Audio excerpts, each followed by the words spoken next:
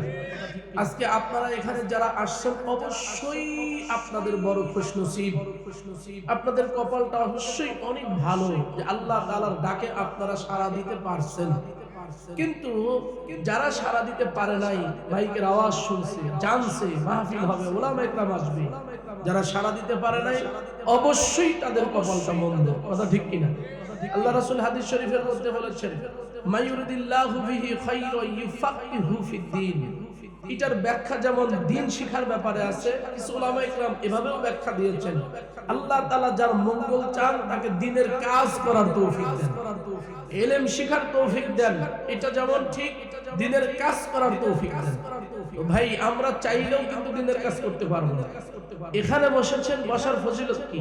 উলামা ইকরাম কিতাবের মধ্যে বর্ণনা করেছেন, আমাদের মুরব্বীরা বলেন, এলাকায় যদি কোনো ওয়াজ মাহফিল হয়, সেখানে বসে যদি আখিরি মুনাজাত পর্যন্ত আলেমদের চেহারার দিকে তাকিয়ে মুহাব্বত ইখলাসের সাথে আমলের নিয়তে বয়ান শোনা যায়, তাইলে তার আমলনামায় কমসে কম 50 লক্ষ নেকি লেখা হয়। সুবহানাল্লাহ।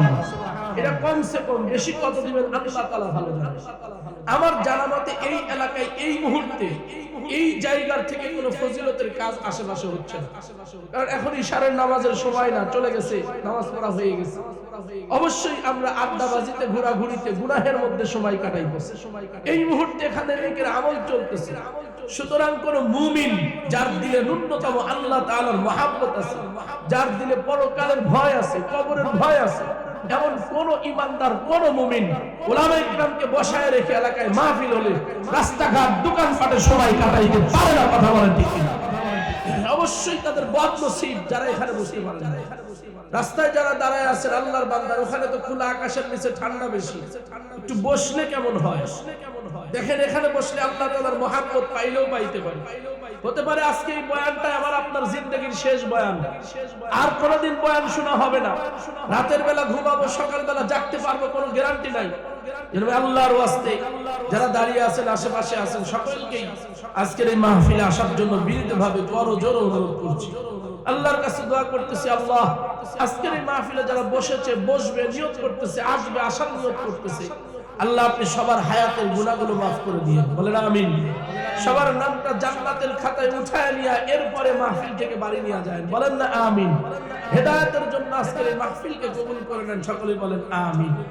ভাইরা আমার, খুব বেশি রাত হবে না, অল্প সময় আলোচনা, যেহেতু উপস্থিতি কম, আমার বয়ানটুকু দিল থেকে হ্যাঁ না জবাব দিয়ে শোনার জন্য অনুরোধ করছি। বলুন তো এই দুনিয়াতে আমাদেরকে সৃষ্টি করেছেন কে?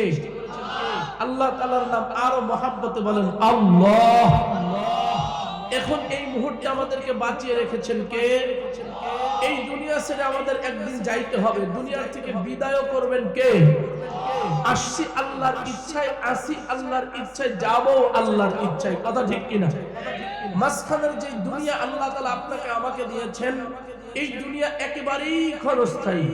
কারোর জন্য জন্মের পরপরই বিদায় হয়ে যায়, কেউ যৌবনের আগেই বিদায় নেয়, কেউ যৌবন পাইলেও বিবাহ করার আগেই বিদায় নেয়, কেউ বিবাহ করলেও সন্তান জন্ম হওয়ার আগেই বিদায় নেয়, কেউ বা মুরব্বী হওয়ার আগেই দুনিয়া থেকে চলে যায়, কেউ বা মুরব্বী হয়ে লম্বা হায়াত নিয়ে দুনিয়া থেকে যায়, কথা ঠিক কিনা?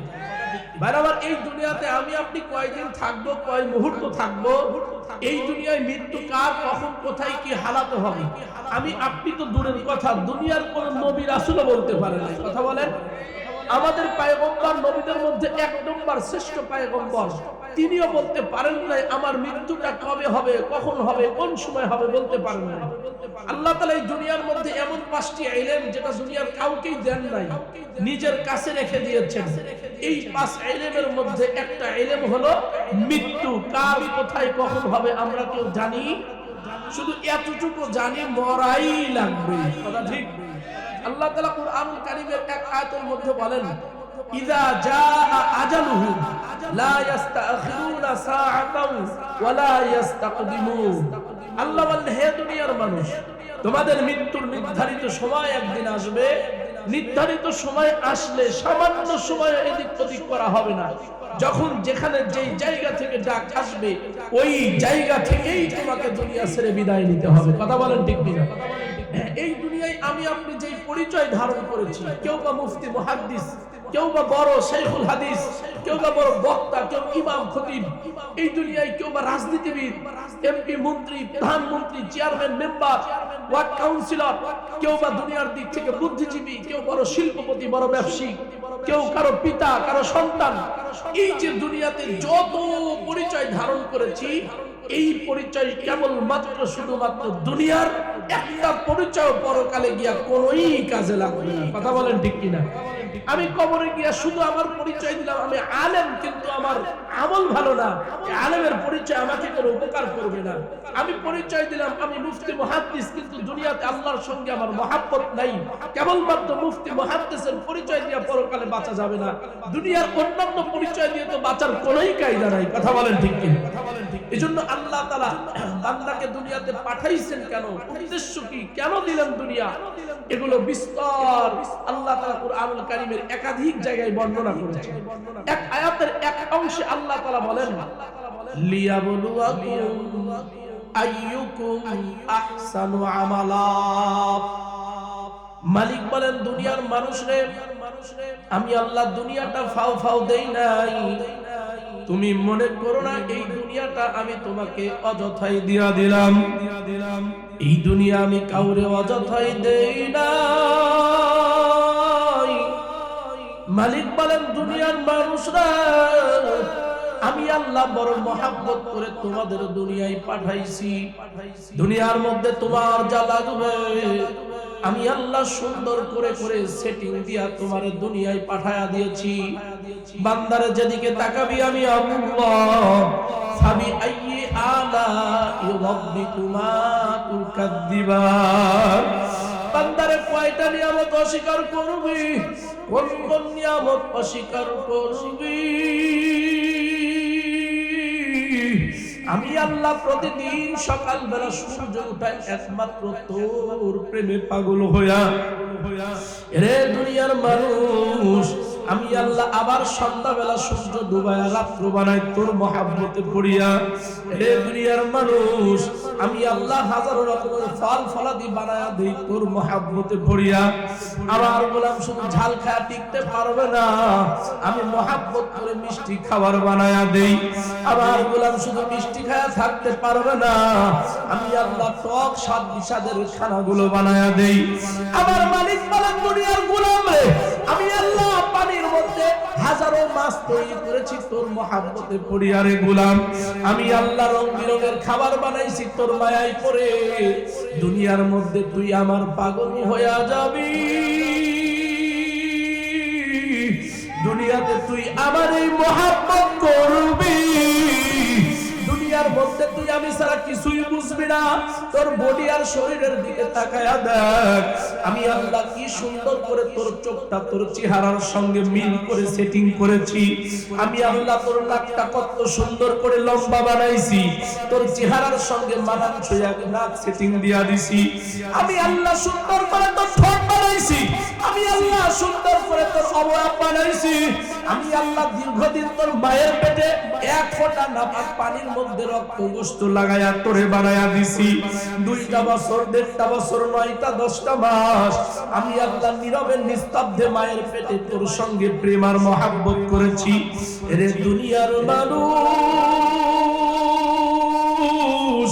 আজকে দুনিয়াতে বাবার পরিচয় পাইলি, আজকে দুনিয়াতে তুই মায়ের পরিচয় পাইয়া গেলি, আজকে দুনিয়াতে বন্ধুর পরিচয় পাইলি, আজকে দুনিয়াতে তুই বিবির পরিচয়, সন্তানের পরিচয় পাইলি, আজকে তুই শিক্ষার পরিচয় পাইলি, আজকে তুই ব্যবসা বাণিজ্যের পরিচয় পাইলি, আজকে তুই টাকার পরিচয় পাইলি, আজকে তুই পদ পদবীর পরিচয় পাইলি।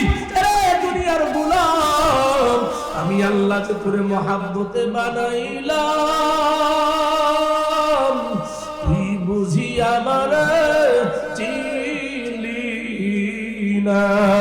হে আল্লাহর বান্দা বান্দিরা, মালিক বলেন লিয়াবলুয়াকুম আইয়ুকুম আহসানু আমালা। বান্দারে দুনিয়া দিলাম, আমি আল্লাহ তোমাদের পরীক্ষা নেব, কে কত বেশি নেকের আমল করো, কে কত বেশি ভালো কাজ করো, কে কত বেশি গুনাহ ছাড়িয়া আমার কবরে রওনা করো। আমি আল্লাহ তোমাদের পরীক্ষা নেব। নেকের আমল না করিয়া আমার কবরে আইসো না। হে আল্লাহর বান্দা বান্দিরা, এইজন্য দুনিয়ার হায়াতে জ্ঞানীকে সেরাকে, দুনিয়ার হায়াতের মধ্যে চালাককে পণ্ডিতকে, দুনিয়ার হায়াতে আল্লাহর সঙ্গে যার সম্পর্ক হয়, মালিকের মহব্বতে দুনিয়াতে হায়াত কাটায়, এর থেকে জ্ঞানী আর পণ্ডিত দুনিয়ার জমিনের মধ্যে আর কেউ নাই। কথা বলেন ঠিক কিনা? দুনিয়ার মধ্যে চালাক সে যে দুনিয়াতে আল্লাহর পাগল হয়, সারাদিন আল্লাহরই তালাশ করে, প্রতিটা কাজে আল্লাহরই তালাশ করে। এই কাজ করলে আমার মালিক খুশি হবে না বেজার হবে, এই কাজ করলে আমার মালিক অসন্তুষ্ট না সন্তুষ্ট। আরে মালিককে বেজার করে কবরে যাই কেমনে, মালিককে অসন্তুষ্ট করে কবরে যাই কেমনে? দুনিয়া তো দুনিয়া না, থাকবো না, রাখবে না, থাকা যাবে না, যাওয়াই লাগবে কবরে। কি নিয়ে যাব, কার মহব্বতে যাব, কেমনে যাব? এই ফিকির করার নাম হলো ঈমানদারি। কথা বলেন ঠিক? এই চিন্তা ভাবনা করার নাম হলো ঈমানদারি। এটা মুমিনের গুণ, এটা মুমিনের গুণ। মুমিন সারা দিন আল্লাহর তালাশ, মুমিনের আর কোনো কাজ নাই, প্রতিটা কাজের মধ্যে আল্লাহর তালাশ। ভাইরা আমার, এজন্য দুনিয়ার এই সংক্ষিপ্ত হায়াতে আল্লাহ তাআলা পরীক্ষা নেবেন। কি পরীক্ষা? তুমি কে, তোমার পরিচয় কি, তুমি কতটুকু নেকের আমল করছো। যদি নেকের আমলে আমি ফেল করি, আমার এই বক্তা গাড়ি গিরি দিয়া পরকালে কোনো লাভ? কথা বল না কেন? আমি যদি নেকের আমলে ফেল করি, আমার এই বক্তা গিরি দিয়া পরকালে কোনো লাভ? আমি যদি নেকের আমলে পাস করি, তাহলে মুসি মেথর হইলেও আমার কোনো লস? কি কথা ঠিক? আমি যদি পরকালে আল্লাহর কাছে যাওয়ার আগে নেকের আমলে ফার্স্ট হই, তাইলে আমার মুসি মেথর গিরিও আল্লাহ তাআলার কাছে দামি হয়ে যাবে, যদি আমি নেকের আমলে আল্লাহর কাছে ফার্স্ট হই। এজন্য আল্লাহ রাব্বুল আলামিন কুরআনুল কারীমে আমাদেরকে অনুসরণ কথা বলে দিয়েছেন। আমিনু কামা আমানান নাস। মালিক বলেন, এর ঈমানদার বান্দা বান্দি, ওই মানুষদেরকে অনুসরণ করো, তাদের মতো জীবন বানাও। তারা কারা? মুফাসসিরিনগণ সকলেই একমত, ওই মানুষ দ্বারা উদ্দেশ্য হলো নবীর সাহাবীরা, আল্লাহর নবী সাহাবী রাদিয়াল্লাহু আনহু আজমাইনগণ। দুনিয়ার মধ্যে কেউ বা শুধুমাত্রই কেবলমাত্রই গোলাম ছিলেন, দুনিয়ার মধ্যে কেউ বা একেবারে অসহায় ছিলেন, দুনিয়ার মধ্যে এমন সাহাবী ছিলেন বাড়ি ঘরও ছিল না, কিন্তু দুনিয়াতে আল্লাহর এতটাই পাগল ছিলেন, আল্লাহর সঙ্গে এতটাই মহব্বত, আল্লাহর সঙ্গে নবীর সাহাবীদের দুনিয়ার হায়াতের মধ্যে এতটাই সম্পর্ক আর ভালোবাসা ছিল, ওরা দুনিয়া থেকে যাওয়ার আগেই জান্নাতের ঘোষণা পাইল। আল্লাহ বলেন, রাদিয়াল্লাহু তাআলা আনহুম ওয়া রাদু আন, রাদিয়াল্লাহু আনহুম ওয়া রাদু আন। আমিও তাদের প্রতি খুশি, তারাও আমার প্রতি খুশি। আল্লাহর নবীর সাহাবীদের উপরে আল্লাহ খুশি হওয়ার দলিল দিয়া দিয়েছেন।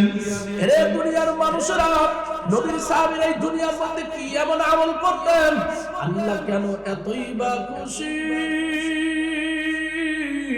আল্লাহ তাদের উপরে এতই বা কেন সন্তুষ্ট হয়ে গেলেন? কিতাবের মধ্যে ঘটনা আসছে। আপনারা তো হযরতে আলী রাদিয়াল্লাহু তাআলা আনহুর নাম শুনছেন।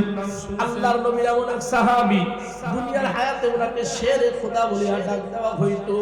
হযরতে আলী একদিন এক কাফেরের সঙ্গে লড়াই করতেছেন, তুমুল লড়াই, এমন লড়াই, একবার মনে হয় আলী জিতে যাবে, আরেকবার মনে হয় কাফের বুঝি বিজয় হয়ে যাবে। কেউ কাউকে ছাড় দেয় না, একজন আরেকজনের সঙ্গে লড়াইয়ের মতো লড়াই চলতেছে। দুইজনই জামানার শ্রেষ্ঠ বীর বাহাদুর। দীর্ঘক্ষণ লড়াই করার পরে হযরতে আলী রাদিয়াল্লাহু তাআলা আনহু কাফেরের বুকের উপরে উঠিয়া বসলেন। কাফের ধরাশায়ী জমিনের মধ্যে পড়িয়া গেছে।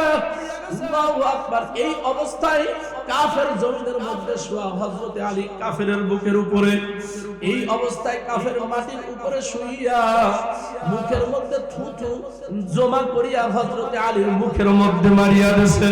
হযরতে আলীর মুখে যখন থুথু লাগিয়া গেল, হযরতে আলীর রাগটা আগের থেকে কয়েক গুণ বাড়িয়া গেছে। কাফের মনে মনে চিন্তা করে একটু বুঝি দেরি হইত, আমি যেই কাজটা করলাম, এই যে জমিনে শুয়ে শুয়ে ইসলামের বিরোধিতার জন্য আলীর মুখের মধ্যে থুতু মারিয়া দিলাম, আলী তো আর দেরি করবে না, এক্ষুনি বুঝি আমারে হত্যা করিয়া ধ্বংস করিয়া ফালাইবে, আমারে মনে হয় টুকরা টুকরা করিয়া দিবে। কিন্তু আশ্চর্যের কথা, 2-1 মিনিট হযরতে আলী অপেক্ষা করলেন, কাফেরকে আঘাত করলেন না, মারলেনও না। আল্লাহু আকবার। কিছুক্ষণ যাওয়ার পরে হযরতে আলী কাফেরের বুকের উপর থেকে উঠে পিছনের দিকে রওনা দিয়া দিলেন। কাফের জমিন থেকে উঠিয়া হযরতে আলীর পিছন পিছনে দৌড়ায় আর ডাক দেয়, ভাই আলী রে, আমার একটা কথার জবাব দেওয়া লাগবে, তুমি যদি আমার প্রশ্নের উত্তর না দাও, এই দুনিয়ার জমিনে বাঁচিয়া থাকার কোনো সার্থকতা নাই। ও ভাই আলী, তুমি কি আমার প্রশ্নের জবাব দিবা না? হযরতে আলী কাফেরের ডাক পা থমকিয়া দাঁড়ায় গেছে। ও ভাই কাফের, কি জবাব চাও? আমার কাছে কি প্রশ্ন করতে চাও বলো? কাফের বলে, ভাই আলী রে, এই যে আমার সঙ্গে লম্বা সময় তুমি যুদ্ধ করতেছিলা, কেনই বা যুদ্ধ করলা? আমি যখন তোমার সঙ্গে ধরাশায়ী হয়ে গেলাম, জমিনের উপরে নিচে পড়ে আমি মনে মনে চিন্তা করলাম, যতক্ষণ বাঁচবো ততক্ষণ আমি ইসলামের বিরোধিতা করেই যাব। এই চিন্তা থেকে আমি তোমার মুখে থুথু নিক্ষেপ করলাম, মনে মনে চিন্তা করলাম, মনে হয় আলী এক্ষুনি আমার জাররা জাররা করে দিবে, টুকরা টুকরা করে দিবে। কিন্তু ভাই আলী রে, আমারে কেনই বা মারলা না? আমারে কেনই তুমি আল্লাহু আকবার এই অবস্থায় ছেড়ে দিয়া বাড়ির রাস্তা ধরলা? হযরতে আলী কয়, ওরে কাফের, তুমি মুমিন না, তুমি ঈমানদার না, তুমি এটা বুঝবা না। জমিনের মধ্যে যারা ঈমানদার হয়, দুনিয়ার হায়াতে যা করে একমাত্র আমার আল্লাহর জন্য করে। আরে ভাই কাফের, দীর্ঘ সময় ধরে তোমার সঙ্গে যে আমি লড়াই করতেছিলাম, এই লড়াইয়ের মধ্যে আমার দ্বিতীয় কোনো উদ্দেশ্য নাই, একমাত্র আমার আল্লাহকে খুশি করাই আমার উদ্দেশ্য ছিল। কিন্তু যখন তুমি পরাজয় বরণ করে আমার মুখের মধ্যে থুতু নিক্ষেপ করলাম, আমার শরীরের মধ্যে এমন গরম রাগ উঠিয়া গেল, মনে চাইলাম তোমার এক্ষুনি টুকরা টুকরা জাররা জাররা করে ফেলবো। কিন্তু কিছুক্ষণ পরে আমার মেধার মধ্যে কথা ঢুকে গেল, আমি এতক্ষণ আল্লাহর সন্তুষ্টির জন্য লড়াই করতেছিলাম, এই মুহূর্তে আমি যদি তোমারে হত্যা করে দেই, আমার সন্তুষ্টির জন্য হবে না, আমার এই হত্যাটা হবে আমার রাগের প্রতিশোধের জন্য। আমার রাগের প্রতিশোধের জন্য তোমারে হত্যা করতে পারবো না। মুমিন নিজের কারণে কিছুই করে না, মুমিন যা করে একমাত্র আল্লাহর মহব্বতেই করে। কথা বলেন ঠিক কিনা?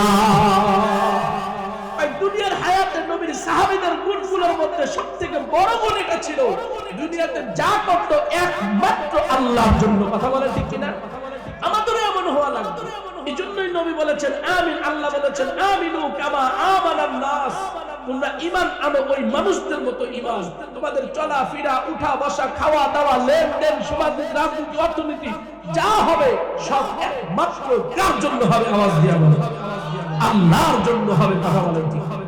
তাহলে আমার উঠা বসা, চলাফেরা, খাওয়া দাওয়া যদি আল্লাহর জন্য হয়, তাহলে বিড়ি খাওয়াটাও তো কথা হয় না। কি বিড়ি সিগারেট যারা খায় এটা কি আল্লাহর জন্য? কথা হয় না। কি কথা হয় না? টেলিভিশন দেখা, এই সময়টা কার জন্য? কথা বলেন। কোন মুমিন যদি এই চিন্তা করে আমি দুনিয়ার সব হায়াত কাটাবো আল্লাহর জন্য, এই মুমিন কখনোই কোনো গুনাহ করতে পারবে? কথা বলেন না, কথা বলেন না, কথা বলেন না। আমি এবার আমার মূল বিষয় আলোচনা করব। বিষয় ছাড়া আলোচনা করলাম, কিছু মানুষ বসে কিনা বসলো না, যা হয়েছে আর কেউ উঠেন। আল্লাহ রাব্বুল আলামিন এই দুনিয়া দিয়েছেন আমাদের পরীক্ষার জন্য। খুব সংক্ষিপ্ত আলোচনা। বর্তমান বাংলাদেশের মধ্যে আমরা যারা এখানে বসেছি অধিকাংশ শিক্ষিত, যেহেতু এটা সিটি শহর, শিক্ষা নগরী, রাজশাহী শহর, অত্যন্ত পরিচ্ছন্ন, পরিপাটি, এক গুছানো সাজানো শহর। অনেকেই বলে এশিয়া মহাদেশের নাকি সেরা শহর। আল্লাহ ভালো জানেন। শুনছি আর কি দূরে বর্তমান এই বাংলাদেশ সহ পুরো পৃথিবীর মধ্যে দুই ধরনের শিক্ষা ব্যবস্থা চালু আছে, এটা আমরা সবাই জানি। আমাদের উলামায়ে কেরামের ভাষায় আমরা বলি একটা হলো সরকারি শিক্ষা আর একটা হলো দরকারি শিক্ষা। এটা কেন বলি, যারা জেনারেল শিক্ষিত আছেন বয়ানটা বুঝে শুনবেন, রাগ করবেন না, আমি আপনাদের দিলে আঘাত দেওয়ার জন্য বসি। একটাকে সরকারি শিক্ষা এজন্যই আমরা বলি, দেখেন একজন মা বাবা যখন একটা সন্তানকে ভালো একটা স্কুলে কলেজ ইউনিভার্সিটিতে পড়ায়, সে কিন্তু কখনোই নিয়ত করে না যে এই ছেলে আমারে আখিরাতে মাফ করায় দিবে, বরং তার মধ্যে 100% নিয়ত থাকে আমার এই সন্তানের দ্বারা আমি ভালো একটা চাকরি করবে, বুড়া বয়সে তার ইনকাম দিয়ে আমি চলবো। কথা বলেন ঠিক কিনা? স্কুল কলেজ ইউনিভার্সিটি এই পড়ার মূল মাকসাদ থাকে দুনিয়া না পরকাল? সবাই বলেন। একটা ভালো চাকরি মাকসাদ থাকে, যদি চাকরি না পায় তোর লেখাপড়াটা ব্যর্থ। কথা বলেন। কিন্তু আমরা যেই শিক্ষায় শিক্ষিত হই, মাদ্রাসায় যে শিক্ষা দেওয়া হয়, এই যে আপনাদের মাদ্রাসা, এই শিক্ষাটাকে উলামায়ে কেরাম বলে এটা দরকারি শিক্ষা। কেন বলে? কারণ এই শিক্ষাটা শুধু এ দুনিয়া না, পরকালেও জান্নাতের গেট পর্যন্ত এই শিক্ষার দরকার আছে না নাই? কবরের জগতে যেই প্রশ্নগুলো করা হবে, এই প্রশ্নের কোন উত্তর কি স্কুল কলেজ ইউনিভার্সিটির কোন বইয়ে আছে? সবাই বলেন না। পরকালে কিয়ামতের ময়দানে আল্লাহ দাঁড়ায়া আমার যেই প্রশ্নগুলো করবে, এই প্রশ্নের কোন উত্তর, কোন অ্যানসার দুনিয়ার কোন এই জাগতিক শিক্ষার রাজশাহী ইউনিভার্সিটির কোন বইয়ের মধ্যে আছে? সবাই বলেন না। নাই। সামাজিক ভাবেও নাই। সমাজে আল্লাহ তাআলাকে রাজি খুশি করার জন্য দুনিয়ায় যে আমলগুলো করা লাগবে, এই আমলেরও কোনো খবর নাই। ভাইরা আমার, মাদ্রাসায় লেখাপড়া করলে, আলেম হইলে অনেক ফজিলত, পরকালীন ফজিলত সম্পর্কে আপনারা অনেক কিছুই জানেন। যেমন আপনারা বলেন, শুনেছেন উলামায়ে কেরাম থেকে, হুজুর যারা মাদ্রাসায় ভর্তি হয়, তালেবে ইলম হয়, ওদের পায়ের নিচ দিয়া আল্লাহ তাআলার রহমতের ফেরেশতারা নূরের পাখা বিছায়া দেয়। সুবহানাল্লাহ। নবীজি বলেন, মান সালাকা তরিকাই ইয়ালতাবিসু ফীহি ইলমান সাহালাল্লাহু লাহু বিহি তরিকান ইলাল জান্নাহ। আল্লাহর নবী বলেন, ইলমের শিক্ষার জন্য আমার যেই উম্মত বাড়ির থেকে বের হইয়া মাদ্রাসার দিকে রওনা করলো, ইলম শিক্ষার জন্য রওনা দিল, আল্লাহ তাআলা তার জন্য জান্নাতের দরজাকেও সোজা করে দিল। সুবহানাল্লাহ। সে সরাসরি মাদ্রাসা না, জান্নাতের দিকে রওনা দিল। আমি আপনাদের আজকে কিয়ামতের কোনো বয়ান শোনাবো না, আমি আপনাদের বুঝাবো, শোনানোর চেষ্টা করব যে এই মাদ্রাসার লেখাপড়াটা শুধু পরকালে না, দুনিয়াও আমাদের হাজার হাজার উপকার করে। এই মাদ্রাসা শিক্ষা আছে জন্যই আমরা দুনিয়াতে বেঁচে আছি। মাদ্রাসা শিক্ষাটা শুধু পরকালের জন্য না, ইহকালের জন্য অনেক বেশি দরকার। আপনারা বলতে পারেন, হুজুর তাইলে বলেন। অনেক প্রয়োজন, আমি এত বলবো না, দুই একটা শোনাবো। আল্লাহর নবী সাল্লাল্লাহু আলাইহি ওয়াসাল্লাম বলেন, দুনিয়ার মধ্যে যতদিন আল্লাহ আল্লাহ বলনেওয়ালা মানুষ থাকবে, আল্লাহ তাআলা ততদিন এই দুনিয়াকে ধ্বংস করবেন না। মাসালা কি বুঝেছেন? দুনিয়াতে যতদিন আল্লাহ আল্লাহ বলনেওয়ালা মানুষ থাকবে, ততদিন আল্লাহ তাআলা এই দুনিয়া ধ্বংস করবেন না। আমার আপনাদের কাছে প্রশ্ন, আল্লাহ আল্লাহ বলনেওয়ালা মানুষ তৈরি হয় অবশ্যই স্কুল কলেজে, ইউনিভার্সিটিতে। আমাদের দেশের যে শিক্ষা ব্যবস্থা, একটা ছেলে যদি প্রথম থেকে মাস্টার্স পর্যন্ত লেখাপড়া করে, আমি চ্যালেঞ্জ দিলাম, সে যদি কোনো হক্কানি আলেমের সোহবতে যায় সেটা ভিন্ন, তাবলীগ জামাতে যায় সেটা ভিন্ন, চরমনার মুজাহিদ হয় সেটাও ভিন্ন, কিন্তু শুধুমাত্র কেবলমাত্র প্রথম শ্রেণী থেকে এই জেনারেল শিক্ষায় মাস্টার্স কমপ্লিট করে সহিহ শুদ্ধভাবে আল্লাহ বলতে পারে না। কথা বলেন ঠিক কিনা? সহিহ শুদ্ধ বলে আল্লাহ বলতে পারে, তারা কি কয়? আল্লাহ আল্লাহ সুন্দর করে বলতে পারেন। কি কয়? আপনারা কি বলেন? আল্লাহ আল্লাহ যারা কয়, অবশ্যই কোনো না কোনো জায়গায় অন্যভাবে শিখছেন, স্কুল কলেজে শিখেছেন, হয় কোন আলেমের সোহবতে, ইমাম সাহেবের সোহবতে কি করা হয়, কারো কাছে প্র্যাকটিস করে আপনার সিলেবাসে আপনি শিখে নিলেন। তাহলে মাদ্রাসা এক নম্বর আমাদের কি উপকার করে? জাতিগতভাবে এই দুনিয়াতে আমাদেরকে বাঁচার অধিকার দেয়। তখন এই মাদ্রাসা আমাদেরকে জাতিগতভাবে বাঁচার অধিকার দেয়। কেমনে? ওই মাদ্রাসার মধ্যে আল্লাহ আল্লাহ বলনেওয়ালা মানুষ তৈরি হয়। আল্লাহ আল্লাহ বলনেওয়ালা মানুষ দুনিয়ার জমিনে যতদিন থাকবে, আল্লাহ দুনিয়া ধ্বংস করবেন না। তার মানে হলো, মাদ্রাসা থাকলে আল্লাহ বলনেওয়ালা মানুষ হবে। আল্লাহ বলনেওয়ালা মানুষ হইলে দুনিয়ার জমিন কোনদিন আল্লাহ ধ্বংস করবে না। এই আল্লাহর বান্দা বান্দীরা, এই কথাটা দুনিয়ার সাধারণ মানুষ আমরা বুঝি না, কিন্তু মানুষ সারা দুনিয়ার জমিনের মধ্যে যত মাখলুকাত আছে ওরা এই মাসআলাটা বোঝে। রে আল্লাহর বান্দারা, দেখবেন আল্লাহর নবী হাদিস শরীফের মধ্যে বর্ণনা করেন, একজন ছাত্র যখন মাদ্রাসায় ভর্তি হয়ে যায়, আল্লাহর নবী বলেন ওই ছাত্র, ওই হাফেজ, ওই আলেম, ওই তালেবে ইলমের জন্য আল্লাহ জমিনের, আল্লাহ পানির মাছগুলো আল্লাহর কাছে রহমতের দোয়া শুরু করে দেয়। গর্তের পিপিলিক আল্লাহর কাছে রহমতের দোয়া করে, আল্লাহর কাছে ওরা কেঁদে কেঁদে কয়, মালিক রে,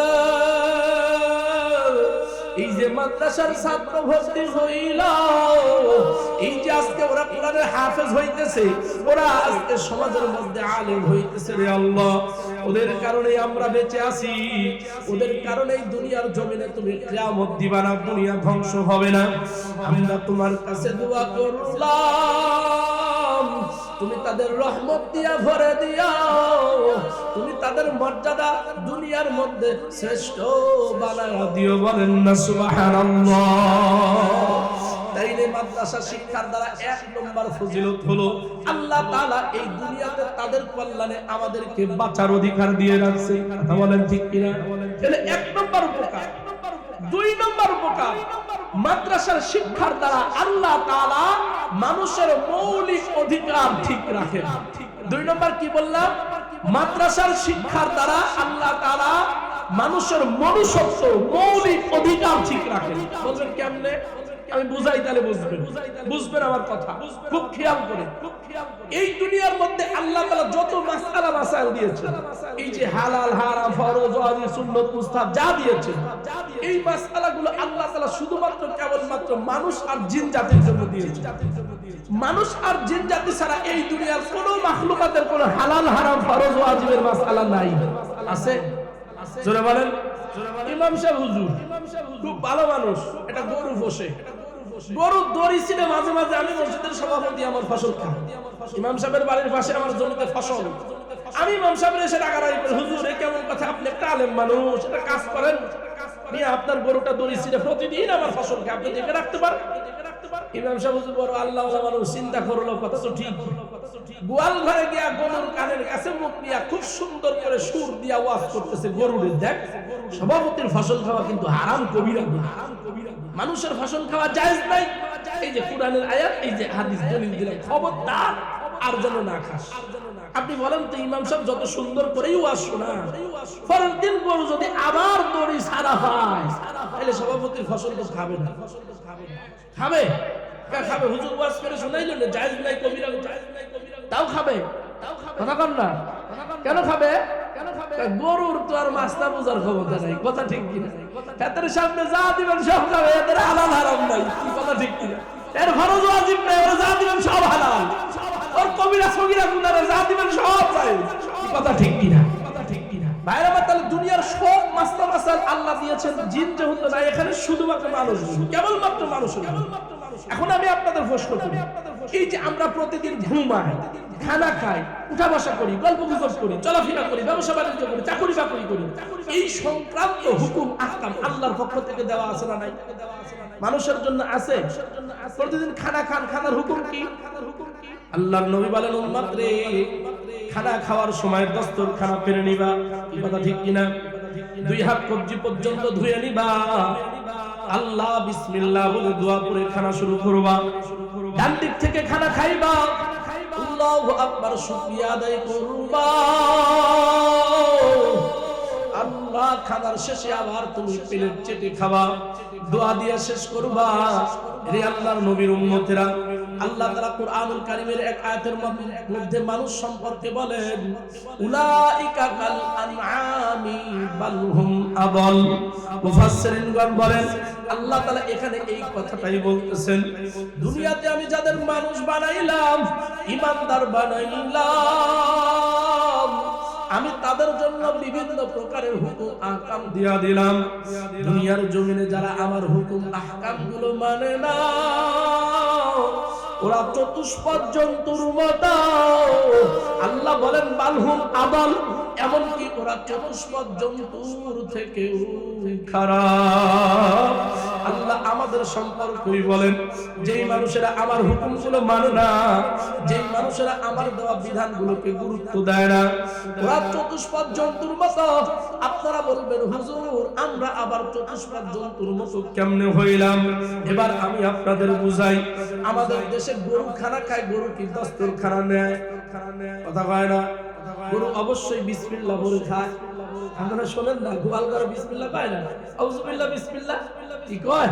গরু অবশ্যই খানার আগে দোয়া পড়ে, হাত দুইটা সাইড দিয়ে ধয়, আল্লাহু আকবার। গরু গরু হয় মাথার মধ্যে টুপি নিয়ে মাথা ঢেকে খানা খায়, খায় না?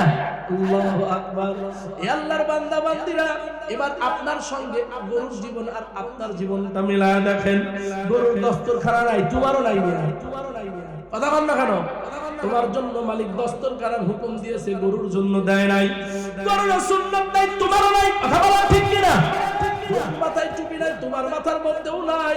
গরুর দোয়া দিয়ে বিসমিল্লাহ দিয়ে শুরু করে না, তুমিও শুরু করো না। গরু দাঁড়ায়া দাঁড়ায়া খায়। আমাদের দেশের শিক্ষিত নামক বেয়াদব গুলো চায়ের দোকানে গিয়ে দাঁড়ায়া দাঁড়ায়া বাম হাতে খায়ার ভাব নেয়। রে আল্লাহর বান্দারা, এই যে আল্লাহ তাআলা যে বললেন তুমি চতুষ্পদ জন্তুর মতো, তাহলে তো মিলেই গেল। গরুও যেমন খানা খায়, আমিও তেমনই খানা খাই। মানুষের জন্য ঘুমানোর মাসআলা কি? আল্লাহর নবী বলেন ঘুমানোর আগে বিছানাটা ঝেড়ে নিবা, আল্লাহ ওযুর সঙ্গে ঘুমাবা, জিকির করতে করতে ঘুমায়া যাবা, আল্লাহু আকবার পাক হালতে ঘুমায়া যাবা, দোয়া করে ঘুমায়া যাবা। আমাদের ঘুমানো আর গরুর ঘুমানোর মধ্যে দেখেন না তেমন কোনো পার্থক্য নাই। গরুও পোশাক পায়খানা করে ওই জায়গাতে ঘুমায়, গরুও দোয়া দরুদ পড়ে না। আমার আপনার ঘুমটা এমন। অধিকাংশ যুবক শিক্ষিত যারা, বেশিরভাগই আল্লাহ আল্লাহ মাফ করে দেন, দেখবেন ঘুমানোর আগে বাথরুমে যায়, ঢিলা পুরুষ ব্যবহার করে না, ডানে বামে দুইটা বাড়ি লাগায়া নাপাক হালতে পোশাক পায়খানা নিয়ে ঘুমায়। কথা বলেন না কেন? তাহলে তোমার ঘুম আর গরুর ঘুম কোনো পার্থক্য? জোরে খান। আল্লাহ তাআলা যে বললেন তুমি গরুর মতো, কথাটা ভুল না ঠিক? তুমি ছাগলের মতো, কথা ভুল না ঠিক? এবার আল্লাহ তাআলা বললেন বালহু আদল, তুমি তার থেকেও খারাপ। এটার ব্যাখ্যা কি? তুমি গরু কুকুর শুয়োরের থেকেও খারাপ, এটার ব্যাখ্যা কি? এই ব্যাখ্যা দিয়ে আলোচনা শেষ করি। দেখেন আমাদের বর্তমান বিশ্বে যে শিক্ষার কথা আমি বলতেছিলাম, এই জেনারেল শিক্ষায় শিক্ষিত কোন রাষ্ট্রগুলো? America, Europe. আপনার কি বলে খ্রিস্টান, বৌদ্ধ, এই রাষ্ট্রগুলো পৃথিবীর 100% শিক্ষিত রাষ্ট্র। ইহুদি ধর্মের, খ্রিস্টান ধর্মের মানুষের কথা বলেন, আমেরিকা যান, চীন জাপানে যান, ওরা 100% শিক্ষিত। আমাদের মতো না। ওদের দেশের নিয়ম হলো একটা বাচ্চার বয়স যখন 7-8 বছর হবে, ওরা যদি মা বাবা স্কুলে ভর্তি করে না দেয়, তাইলে ওই মা বাবাকে সরকারের পক্ষ থেকে গ্রেফতার করে ওই সন্তানকে সরকারি খরচে 100% শিক্ষিত বানানো হয়। কি কথা ঠিক কিনা? ওরা চন্দ্র বিজয় করছে, ওরা কত গবেষণা করতেছে, ওদের বুদ্ধি কত, ওদের জ্ঞান কত। এই জ্ঞানী মানুষগুলোর দেশে একটা আজীব নিয়ম চালু আছে। নিয়মটা কি? নিয়মটা হলো ওদের দেশে যখন কোনো নারী বাচ্চা প্রসব করে, এই বাচ্চাটা যখন আপনার জন্ম নিবন্ধন করার জন্য সরকারি অফিসে যাওয়া হয়, এই জন্ম নিবন্ধন করতে গিয়ে তাদের বাবার পরিচয় লাগে না, শুধু মায়ের পরিচয় হয়। কেন হয় বলেন তো? কারণ ওই মা জানে না এই সন্তানের বাবা আসলে কি। এই কথাটুকু আপনারা জানেন না? ওই মা জানে না আসলে এই সন্তানের বাবা, জোরে খান না, জোরে খান না, জানে না এই সন্তানের আসল বাবাকে। সেজন্য মায়ের পরিচয় লাগে না, বাবার পরিচয় হয়ে যায়। 100% রাষ্ট্র। ওই দেশের মধ্যে আরো মারাত্মক এক ফতোয়া চালু হয়েছে, এক কাজ চালু হয়েছে। আমাদের দেশে ওই কাজ চালু করার জন্য এই ডাক্তার ইউনূস প্রধান উপদেষ্টা হয়ে আসার কিছুদিন পরেই আমাদের যে শিক্ষা উপদেষ্টা যারা দেওয়া হয়েছিল, এই শাহবাগী মহিলাটা এরকম একটা আইন চালু ফাইটার আমাদের দেশেও করেছিল। কি আইন? আমাদের দেশে বাংলা বইয়ের মধ্যে একটা ঘটনা দেওয়া হয়েছিল, শরীফার গল্প। আপনারা কি শুনেছিলেন? ওলামা কেরাম ওই সময় আন্দোলন করছিল। এই গল্পের মধ্যে লেখা হয়েছিল বাংলাদেশের কোন পুরুষ যদি বলে আজকের থেকে আমি নারী, তাইলে সে নারী। আপনি শরীফ যদি বলে আজকের থেকে আমি শরীফা, তাইলে আপনি শরীফা। আমার প্রশ্ন হইল ট্রান্সজেন্ডারের যে মাসআলা আসছিল, আমার প্রশ্ন হইল আমার নাম শরীফ, আমি শরীফা হইলাম, তাহলে আমি শরীফা বাংলাদেশের আইন। তাহলে ভাই হলো আরিফ, তাহলে আমির শরীফ থেকে শরীফ হয়ে আরিফের সঙ্গে তো আমার বিবাহ হওয়া লাগবে, বিবাহ ছাড়া বাকি কেমন? তো ভাইয়ের সঙ্গে আমার বিবাহ হইলো, এই বিবাহটা পুরুষ পুরুষ হইলো না মহিলা মহিলা হইলো? জোরে খান না জোরে খান না। এটা কাদের মাসআলা? এটা ওই দেশের মাসআলা যারা 100% শিক্ষিত, যারা গবেষণা করে চন্দ্র বিজয় করেছে, যারা গবেষণা করে দুনিয়া বিজয়ের স্বপ্ন দেখতেছে, পারমাণি পালিয়েছে, হাজার হাজার অস্ত্রের ভান্ডার করতেছে। ওই বিয়াদবের গোষ্ঠীরা 100% শিক্ষিত হলেও ওদের দেশে একটা মাসআলা চালু আছে, সেটা হলো পুরুষ পুরুষ ওরা জেনা করে না। এটাই আমাদের দেশে চালু করার ফায়দারা চলতেছে। এখন আমি আপনাদেরকে বলি, পৃথিবীর মানুষকে আল্লাহ যৌন কার্য সম্পাদন করার জন্য একটা মাসআলার উপরে আমলের নিয়ত বলে দিয়েছেন। মাসআলাটা কি? আপনি যদি মানুষ যৌন সুবিধা নেওয়ার জন্য কুরআন হাদিসের মধ্যে আল্লাহ তাআলা আপনাকে আমাকে বিবাহের এক মাসআলা দিয়ে দিয়েছেন। কথা বলেন ঠিক কিনা? দুনিয়ার মধ্যে কোনো গরুর বিবাহ লাগে না, দুনিয়ার মধ্যে কোনো কুকুরের শুয়োরের বিবাহ লাগে না। বিবাহ ছাড়াই ওরা যৌন সুবিধা নিতে পারে, কিন্তু মানুষের জন্য আল্লাহ তাআলা বিবাহ বহির্ভূত যৌন সুবিধা নেওয়ার কোনো মাসআলা দুনিয়ার জমিনে দেয় নাই। এরে আল্লাহর বান্দা বান্দীরা, আল্লাহু আকবার, এক তো বিবাহ বহির্ভূত সম্পর্কই জায়েজ নাই।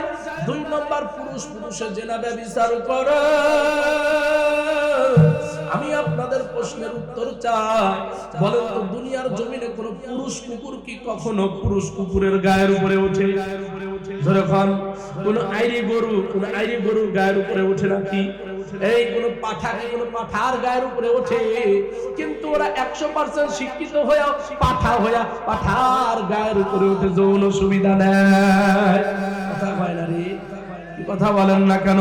তাইলে শুয়োর যেটা করে না, কুকুর যেটা করে না, আল্লাহু আকবার, দুনিয়ার মধ্যে অন্য কোন হায়াওয়ান জীবজন্তু যেটা করে না, তোমরা মানুষ হইয়া সেটাই করো। আল্লাহ যে বললেন তোমরা পশুর চাইতেও খারাপ, এই কথাটা ঠিক কি ঠিক না?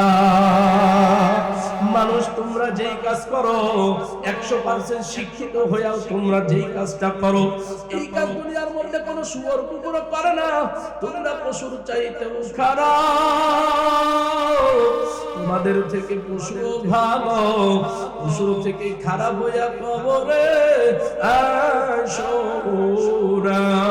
হে আল্লাহর বান্দা বান্দীরা, আপনাদের কাছে আমার প্রশ্ন, এই যে মানুষের যৌন সুবিধা নেওয়ার জন্য বিবাহের যেই মাসআলা, এই বিবাহের ফরজ কয়টা, এই বিবাহের কি কি মাসআলা মানা লাগে, এইটা বাংলাদেশের এই শিক্ষা ব্যবস্থায়, জেনারেল এই শিক্ষা ব্যবস্থায় প্রথম শ্রেণী থেকে শুরু করে মাস্টার্স পর্যন্ত কোন পর্যায়ের কোন বইয়ের মধ্যে দেখাইতে কি আপনারা পারবেন? কথা বল না। তাহলে এই শিক্ষাটা কোথায় পাওয়া যায়? মাদ্রাসায়। কোথায় পাওয়া যায়? জোরে খান। তাহলে মাদ্রাসার শিক্ষা দ্বারা মানুষ বাড়ে। কথা বলেন না কেন? মাদ্রাসার শিক্ষা 1 নম্বর দুনিয়ার জমিনে তোমারে আমারে বাঁচার অধিকার দিয়া দেয়, আর 2 নম্বর মানুষের মনুষ্যত্ব রক্ষা করে, মানুষকে শুয়োর হতে দেয় না, কুকুর হতে দেয় না। মাদ্রাসাওয়ালারা ইলম শিখছে না, বিবাহ বহির্ভূত কোনো সম্পর্ক জায়েজ নাই। নারী পুরুষ যৌন সুবিধা নিতে হলে বিবাহ করাই লাগবে। 2 নম্বর পুরুষ মেয়ে তো জায়েজই নাই। এটা করলে দুনিয়ার সবথেকে নিকৃষ্ট প্রাণী শুয়োরের থেকেও তুমি খারাপ হয়ে যাবা। রে আল্লাহর বান্দা বান্দীরা, এজন্যই আল্লাহ তাআলা কুরআনুল কারীমের আরেক নাম রাখছেন হেদায়াত। কুরআনুল কারীমের আরেকটা সুন্দর নাম দিয়েছেন আল্লাহ হেদায়াত। মুফাসসিরিনগণ বলেন আল্লাহ কুরআনের নাম হেদায়াত কেন রাখলেন? আল্লাহ তাআলা কুরআনের নাম হেদায়াত রাখার কারণ হলো, এই কুরআনের সঙ্গে যারা যেখানে যেভাবে সম্পর্ক করে, সত্যিকার অর্থে আল্লাহ তাআলা তাদের হেদায়াত ওয়ালা গোলাম বানায়া জান্নাতের মেহমান বানায়া কবরে নিয়ে যায়। কোন দিক থেকে আল্লাহর কুরআন ওয়ালা হওয়া লাগবে। আল্লাহর বান্দা বান্দীরা, আমি ছোট্ট একটা শেষ ঘটনা শুনে এই দোয়া করে দিব। কুরআন যে আল্লাহ বলেন হেদায়াত, আজকে আমি আপনি কেবলমাত্র শুধুমাত্র কুরআন থেকে দূরে সরার কারণে বন্ধু আমার আপনার হায়াতটা এমন হয়ে গেছে, আমরা যে আলে আমাদের জিন্দেগি এমন বাবা, অধিকাংশ দিন কুরআন তেলাওয়াত হয় না। আহারে, ঘুমের থেকে উঠে আগে সূরা ইয়াসিন হইছে, এখন আর হয় না। ঘরের মধ্যে আগে মা বাবা ভাই বোন একসঙ্গে বসে বসে আল্লাহর কুরআন তেলাওয়াত হইতে এখন আর হয় না। ঘরে ঘরে আল্লাহর কুরআন নাই। এই জন্য জমিনের মধ্যে আল্লাহর মহব্বতের হেদায়েত নাই। কোরআনের সঙ্গে সম্পর্ক হইলে হেদায়েত বলা হওয়া যায়। আল্লাহু আকবার। পাকিস্তানি এক যুবকের ঘটনা কিতাবে আসছে। এই যুবক আমেরিকার সিটিজেন, আমেরিকার মধ্যে বসবাস করে দীর্ঘদিন হয়ে গেছে। আপনারা জানেন আমেরিকা 100% খ্রিস্টান রাষ্ট্র। ওই দেশের মধ্যে বাংলাদেশের মতো এত ঘন ঘন কোনো উপাসনা নাই, মসজিদ নাই। দূরে দূরে কয়েকশো মাইল পরে পরে এক একটা মসজিদ। ওই মসজিদের আওতায় বিভিন্ন দেশের বিভিন্ন প্রবাসীরা নামাজ আদায় করে। এই ঠিক পাকিস্তানি যুবক সহ বেশ কিছু প্রবাসী ওই মসজিদের মধ্যে প্রতিদিন নামাজ আদায় করে। চাকুরির ডিউটি শেষ করে বিকাল বেলা আসরের নামাজ থেকে সব বন্ধুগুলো এক জায়গায় হইয়া নামাজ পড়ে, আলেমের থেকে দ্বীনের শিক্ষা গ্রহণ করে। বড় মহাব্বত জমে গেছে। আপনি যখন প্রবাসে যাবেন, এই যে আমরা হজ উমরায় যাই, ওখানে গিয়া যদি এলাকার কাউরে পাই, বাংলাদেশের কোন বাঙালি পাইলে তার বুকের সঙ্গে জড়ায়া আপন করিয়া নে। আল্লাহ এমন এক মহাব্বত জমে গেছে। চলতে চলতে হঠাৎ একদিন আসরের নামাজের সময় আল্লাহ এই পাকিস্তানি যুবক নামাজে আসে নাই। দীর্ঘদিন থেকে কোনোদিন এমন হয় নাই যুবকটা নামাজে আসে নাই। নামাজের পরে ইমাম সাহেব সব মুসলমানগুলো এক জায়গায় বসে গেলেন। ব্যাপার কি? আমাদের এই পাকিস্তানি যুবকটা কেন আজকে নামাজে আসলো না? আল্লাহ ইমাম সাহেব বলেন, ধৈর্য ধরো, হতে পারে কোনো হয়তো কাজে ব্যস্ত হয়ে গেছে, মাগরিবে অবশ্যই আসবে। কিন্তু না না, মাগরিবেও নাই, ঈশাও নাই। দেখতে দেখতে 3টা দিন চলিয়া গেল, আল্লাহর বান্দার কোনো খবর নাই। 3 দিন পরে ইমাম সাহেব বলেন, এবার যোগাযোগ করো, খোঁজ লাগাও আল্লাহর বান্দা কোথায় গেল। মোবাইল ফোনটাও বন্ধ, ফ্যাক্স ফোনে যোগাযোগ করেও তারে পাওয়া যায় নাই, সোশ্যাল মিডিয়াও কোনো খবর নাই। সকলেই টেনশনে পড়ে গেল, তাই নাকি যুবক কোনো সন্ত্রাসের শিকার হইল কিনা। আমেরিকার মধ্যেও তো সন্ত্রাসী কার্যক্রম হয়। এভাবে যাইতে যাইতে 3 বছর আল্লাহর বান্দার কোনো যোগাযোগ নাই, খোঁজ নাই, খবর নাই। সকলেই ধরিয়া গেছে বলে যুবক মারা গেছে। 3টা বছর চলিয়া গেল। 3 বছর পরে হঠাৎ আবার ওই আসরের নামাজের সময় ইমাম সাহেব ইমামের মুসল্লায় দাঁড়ায়া সামনের দিকে ঘুরিয়া বলতেছে, আপনারা কাতারটা সোজা করে নেন। এমনি তাকায় দেখে ওই পাকিস্তানি যুবক আল্লাহর সামনের কাতারে আবার দাঁড়ায়া গেছে। ইমাম সাহেব চোখের ইশারায় বুঝাইলেন, এরা যুবক, নামাজের পরে যায়ও না, তোমার সঙ্গে আমাদের গুরুত্বপূর্ণ কিছু কথা আছে, ডিসকাস করা লাগবে। আল্লাহু আকবার। নামাজের পরে সকলেই গোল করে বসে গেছে। এরে মিয়া যুবক, 3টা বছর যে তোমার কোনো খবর নাই, যোগাযোগ নাই, একবারও আসলাও না, টেলিফোন মোবাইলও করলা না, এই 3টা বছর তুমি কোথায় ছিলা মিয়া? আল্লাহ যুবক মাথাটা নিচু করে হাও হাও করে কান্দে কয়, হুজুর, হ্যাঁ হ্যাঁ, আমি 3 বছরের ইতিহাস এক্ষুনি আপনাদের শোনায়া দেব। যুবক চোখের পানি ফেলায়া কান্দে বলে, হুজুর, আমি যেই অফিসের মধ্যে চাকরি করতাম, আমার একজন কলিগ ছিল খ্রিস্টান যুবতী নারী, অত্যন্ত সুন্দরী চেহারা হওয়ার কারণে আমি তার আশিক হয়ে গেলাম, আমি তার পাগল হয়ে গেলাম। আমি সারাদিন তার পিছন পিছনে পাগলের মতো ঘুরতাম, চোখের ইশারায় নাচতাম। আমি তারে বারবার ইশারায় প্রেমের প্রস্তাব দিয়েছি, আমার কথা শুনে নাই। একদিন সাহস করে আমি তারে সরাসরি বিবাহের প্রস্তাব দিয়া দিলাম। যুবতী আমারে বলতো, হ্যাঁ হ্যাঁ, আপনি আমারে মহাব্বত করেন, আমি জানি, কিন্তু আমি নিজে কোনো ডিসিশন নিতে পারবো না। আমার মা বাবার কাছে যান, আমার মা বাবার সঙ্গে কথা বলে বিষয়ে সমাধান করা লাগবে। আল্লাহর বান্দা বলেন, হুজুর, আমি ডেট ফিক্স করে একদিন তাদের বাড়িতে যাওয়ার সিদ্ধান্ত নিলাম। মনে করলাম তাদের বাড়িতে গিয়ে শুধু তাদের মা বাবাকেই পাবো, কিন্তু না না, বাড়িতে গিয়া দেখি পুরা ঘর ভর্তি মানুষ। আমার দিলের মধ্যে ভয় ঢুকে গেল। আমি তো একটা খ্রিস্টান রাষ্ট্রের মধ্যে রয়েছি, আমি যেহেতু একজন মুসলিম যুবক, না জানি আমার কোনো ক্ষতি হয়ে যায় নাকি। কিন্তু না, তারা আমার কোনো ক্ষতি করলো না, সুন্দর করে আদবের সাথে আমাকে তাদের একটা সুন্দর চেয়ারে বসার জন্য আহ্বান জানাইলো। তাদের মধ্যে এক মুরব্বী মুখপাত্র হয়ে আমাকে বলল, যুবক রে, তুমি কি আমাদের কন্যাকে বড় ভালোবাসো, মহাব্বত করো, বিবাহ করবা নাকি? আমি বললাম, হ্যাঁ হ্যাঁ, আপনাদের কন্যাকে বড় ভালোবাসি, বিবাহ করার জন্যই তো আপনাদের বাড়িতে আমি ডিসকাস করার জন্য আসছি। ওই মুরব্বী বললেন, যুবক, বিবাহ আমরা দিতে পারি, কিন্তু তুমি তো মুসলমান, তুমি তো জানো আমরা তো খ্রিস্টান, একজন খ্রিস্টান আর মুসলমানের বিবাহ কেমনে হয়? যুবক রে, যদি তুমি বিবাহ করতে চাও অবশ্যই তোমার ঈমান ছাড়া লাগবে, ইসলাম ছাড়া খ্রিস্টান হওয়া লাগবে। হুজুর এই কথা শোনা মাত্র সঙ্গে সঙ্গে আমি রাজি হয়ে গেলাম, কারণ আমার দিলের মধ্যে ওই মেয়েটার ইশক মহব্বত এমন ভাবে ঢুকে গিয়েছিল যেন দুনিয়া একদিকে আর ইশক ভালোবাসা আর একদিকে। আমি ওদের ধর্ম গ্রহণ করলাম, এত সহজেই আমি ওদের ধর্ম গ্রহণ করবো ওরা কিছুতেই বিশ্বাস করলো না। ওরা বলল, যেহেতু তুমি এখন আমাদের মেহমান, চলো একসঙ্গে আমরা খানা খেয়ে নেই। হুজুর আমরা খানা খাইতে বসিয়া গেলাম, খানার টেবিলে খানা খাইতেছি, কিছুক্ষণের মধ্যেই ওরা আমার সামনে শুয়োরের গোশত হাজির করিয়া দিল। নাউজুবিল্লাহ। ওরা জানতো একজন মুসলমান কখনো শুয়োরের গোশত খায় না। আল্লাহ, আমি তাদেরকে বিশ্বাস করানোর জন্য শুয়োরের গোশত খেয়ে নিলাম। হুজুর এরপরে তারা মদ বিয়ার হাজির করলো, আমি তাদের সামনে ঢক ঢক করে মদ বিয়ার গুলো খেয়ে নিলাম। হুজুর একের পরে এক কঠিন থেকে কঠিন শর্ত তারা আরোপ করতে লাগলো। আমার বলল, যুবকরা, মা বাবার কাছে কোনোদিন যাওয়া যাবে না। আমি বললাম, অসুবিধা নাই, দীর্ঘদিন তো আমি পাকিস্তানে মা বাবার কাছে যাই নাই, আর যাব না। ওরা শর্ত দিল, এর যুবক, বন্ধুদের কাছেও কিন্তু তুমি কোনোদিন যাইতে পারবা না। আমি বললাম, অসুবিধা নাই, বন্ধুদের আড্ডাও আমি আপনাদের কন্যার জন্য ত্যাগ করলাম। ওরা আমাকে শেষ শর্ত দিল, এর যুবক, বিবাহ এক্ষুনি পড়ায় দেব, তবে হ্যাঁ, বিবাহের পরে কিন্তু এই শহরের মধ্যে তোমার থাকা যাবে না, অল্প দিন এই দূর শহরে যাওয়া লাগবে। আমি তাদের শর্তেও রাজি হয়ে গেলাম। সুন্দরী কন্যার সঙ্গে আমার বিবাহ হয়ে গেল। কিছুদিন যাইতে না যাইতে আরেক শহরে তারা আমার জন্য সুন্দর চাকুরি ঠিক করলো।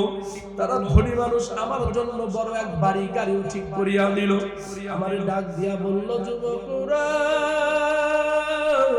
ব্যাগটা গুছায়া নাও, অমুক শহরে যাওয়া লাগবে, দেরি করা যাবে না। আল্লাহর বান্দা বান্দীরা, হুজুর আমি ঘরের মধ্যে গিয়া আমার লাগেজটা গুছাইতেছিলাম, আমার ব্যাগটা আমি আমার প্রয়োজনীয় জিনিসগুলো দিয়া সাজাইতেছিলাম। সাজাইতে সাজাইতে এক পর্যায়ে আমি আমার বাড়ির ঘরের এমন এক জায়গাতে উপস্থিত হইলাম, যেই জায়গাতে আমি মহব্বত করে আল্লাহর কুরআনুল কারীমের একটা কপি রেখে দিয়েছিলাম। এমন এক জায়গাতে আমি আমার ঘরের মধ্যে আল্লাহর কুরআন সেটিং করেছিলাম। প্রতিদিন যখন আমি অফিস থেকে আসতাম, দরজা খুললেই প্রথমেই আমি আল্লাহর কুরআনটা দেখতে পাইতাম। আবার যখন অফিসে যাইতাম, দরজা বন্ধ করার শেষ মুহূর্তেও আমি আল্লাহর কুরআনটা দেখে অফিসে চলিয়া যাইতাম। এভাবে আমার 10টা বছর চলিয়া গেল।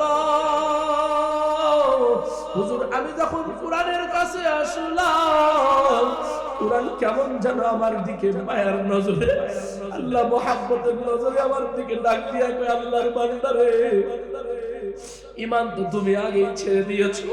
10টা বছর প্রতিদিন শেষবারও আমারে দেখছো, 10টা বছর প্রতিদিন দরজা খুলে প্রথমবারও আমারই তুমি দেখছো। আজকে কি আমারে ফেলায় চলিয়া যাওয়া? আজকে কি ঘরের মধ্যে আমি কোরআন দিয়ে ফেলায় তুমি আমারে পর করিয়া চলিয়া যাওয়া? হুজুর কোরআনের দিকে তাকায় আমি কিছুতেই সিদ্ধান্ত ডিসিশন নিতে পারলাম না। আমি কি করব? শেষ মুহূর্তে আমি কোরআনের প্রেমে ফেল করিয়া কোরআনটাকে একটা কাপড় দিয়া জড়ায়া আমার লাগেজের এক কোণায় ঢুকায় দিলাম। মনে মনে চিন্তা করলাম, নতুন বাড়িতে গিয়া কোরআন যখন রাখবো, বিবি যদি আমাকে বলে কোরআন কেন নিয়ে আসছো, আমি বলবো খ্রিস্টানদের বাড়িতেও তো খালি কোরআন থাকে, তারাও তো রিচার্জ করার জন্য এই কোরআনুল কারীমের একটা কপি রাখে, আমিও রেখে দিলাম, কোনোদিন পড়ব না। হুজুর আমি কোরআন নিয়ে নতুন বাসায় নতুন শহরে চলে গেলাম। 3টা বছর আপনাদের সঙ্গে শর্ত অনুযায়ী কোনো যোগাযোগ করি নাই। ওই বাড়িতে গিয়ে আমি কোরআনটা এমন জায়গায় সেটিং করলাম যেই জায়গাতে অফিস থেকে আসলে প্রথমেই কোরআনকে দেখা যায়, যেই জায়গাতে দরজা বন্ধ করে যাওয়ার সময় শেষবারের মতো আল্লাহর কোরআনকে দেখা যায়। এভাবেই 3 বছর কেটে গেল। আমার বিবি বারবার আমাকে বলে, এটা কেন নিয়ে আসছো? আমি বুঝায় বলছি, এটা তো হলি কোরআন, রিসার্চ করার জন্য তোমাদের বাড়িতেও তো থাকে, আমি তো এটা পড়িও না ধরিও না। এই আল্লাহর বান্দা বান্দিরা, যুবক বর্ণনা করে, হুজুর 3 বছর পরে আমি একদিন হঠাৎ করে অফিস থেকে এসে দরজা খুলেছি, আল্লাহর কোরআনটাও জায়গায় নাই। আমি কোরআনের দিকে তাকাই, কোরআন নাই। এই দৃশ্য দেখে আমার দিলের মধ্যে ধপ করে একটা আওয়াজ হয়েছে। আমি দৌড়ায় আমার বিবিকে ডাক দিয়েছি, বিবি রে, এখানে যে হলি কোরআন ছিল এটা তুমি কোথায় রেখে দিয়েছো? আমার বিবি বলে, স্বামী গো, 3টা বছর পরে বাসাটা পরিষ্কার করলাম। এই 3 বছরের মধ্যে বাসায় অনেক নোংরা জমে গিয়েছিল, অপ্রয়োজনীয় অনেক কিছু জমে গিয়েছিল।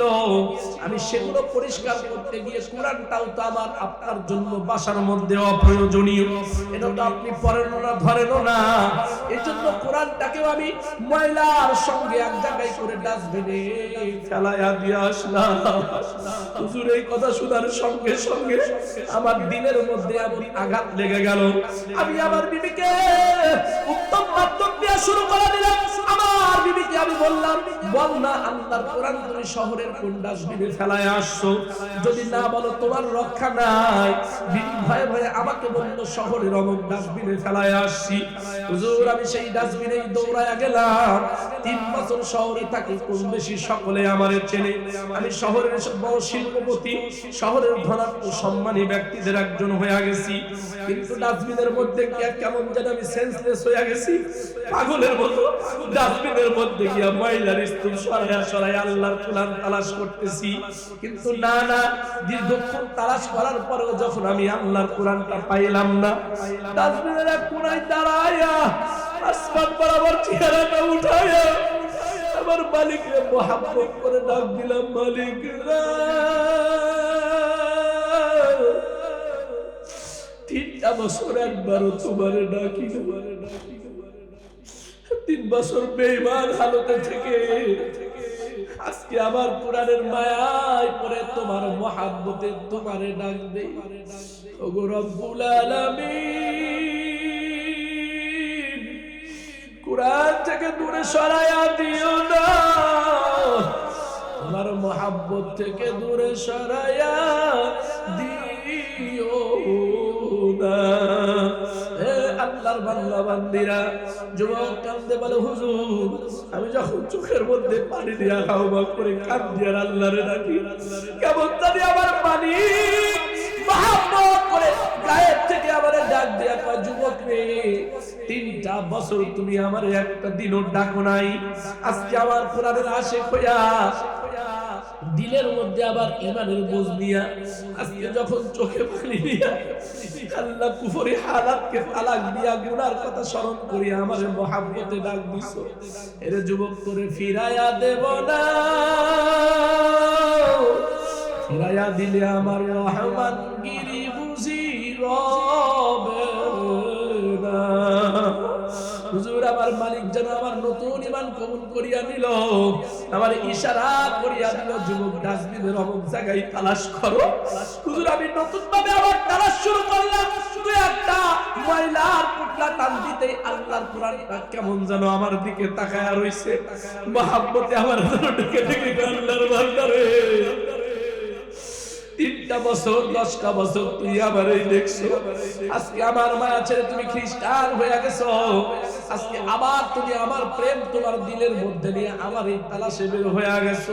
রে আল্লাহর গোলাম, আমার সারা যেহেতু তুমি থাকতেই পারবা না, আমি তোমারও সাক্ষী দিয়া দিলাম, কিয়ামতের ময়দানে তুমি যখন দাঁড়াবা আমি কোরআন তোমার পক্ষে সুপারিশ করব, তোমারে না নিয়ে আল্লাহর জান্নাতে যাব না।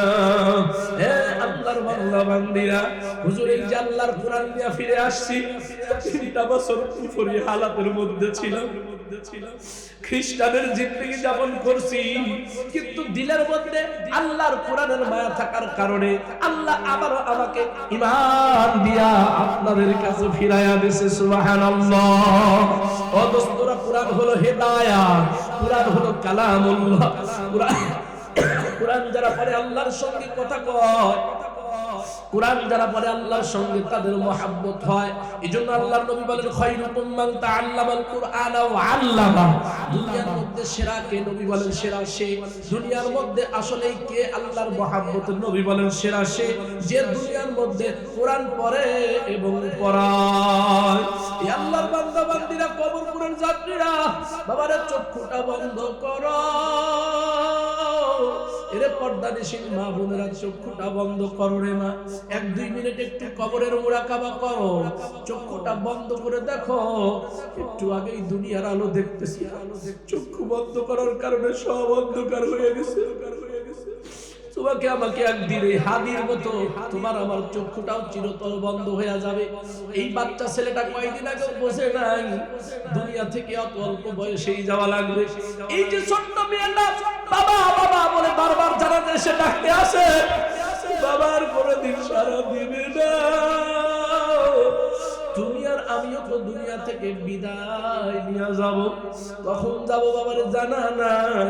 রাতের বেলা ঘুমায়া সকাল বেলা জাগবার কোনো গ্যারান্টি নাই। বাবারে ফেরো ফেরো ফেরো ফেরো, মালিক রে তালাশ করিয়া কবরে যাইয়া, গুনার কাজ করিয়া মাওলার কবরে যাইও না। আল্লাহর বান্দারের জন্য কোন আলিমান আও মুতাআল্লিমান আও মুঈনান আও মুহিব্বান লা তাকুন খামিসান। পারলে নিজে আলেম হও, না পারলে ছেলে মেয়ে নাকি বুৎকার থেকে আলেম হাফেজ বানাও, না পারলে কমসে কম একজন গরিব রিকশাওয়ালা ঠেলাওয়ালার ছেলে মেয়েরে হাফেজ আলিম বানানোর জন্য তুমি তোমার সাধ্য অনুযায়ী সাহায্য সহযোগিতার হাতটা বাড়াও। না পারলে কমসে কম আলেমদেরকে মহব্বত করো। আল্লাহু আকবার। না পারলে খবরদার বিরোধিতা কইরো না। নবীজি বলেন, ফাদুহলি, বিরোধিতা করলে তোমার ধন থেকে বিস্কুট দিলাম, আমার জন্য খায়া দোয়া করিও। এটাই হবে আমার আপনার পরকালের বড় এক ওসিলার নাম, বড় এক ওসিলার নাম। যদি আমি নিজে নাও পারি, কমসে কম ওদের মুহিব্বিন হই, ওদের সহযোগিতা হই, মুঈন হই। এই ওসিলাও আল্লাহ তাআলা আপনাকে আমাকে মাফ করে দিতে পারে। কথা বলেন ঠিক কিনা? বাইরে আমার জন্য আসুন, খবরদার এমন মনোভাব যেন প্রকাশ না পায় যে আমরা মাদ্রাসার বিরোধিতা করে বসছি। ওদের কারণেই পৃথিবীতে বেঁচে আছি, ওদের কারণে আমাদের মনুষ্যত্ব ঠিক আছে। আজকে যদি মাদ্রাসা শিক্ষা না থাকতো, হায়ওয়ান শুয়োর কুকুরের মতো জিন্দেগি আমার আপনার। কথা বলেন ঠিক কিনা? মাদ্রাসার উলামা ইকরাম আছে, এই জন্যই আপনাদেরকে মাসালাগুলো বলে দেয়, আপনারা বাঁচতে পারেন, জেনা ব্যভিচার থেকে বাঁচতে পারেন, হালাল হারামের বাজ বিচার সম্পর্কে আপনাদের জ্ঞান হয়। এজন্য আসুন আমরা তাদের পাশে দাঁড়াই। আপনারা এখানে যারা বসছেন, নবীর ঘর মাদ্রাসার জন্য একটু যতটুকু সম্ভব অল্প সময় না আপনাদের থেকে একটু দান সদকা চাবো। যতটুকু সম্ভব 5,000 করে টাকা নবীর ঘরে দিবেন।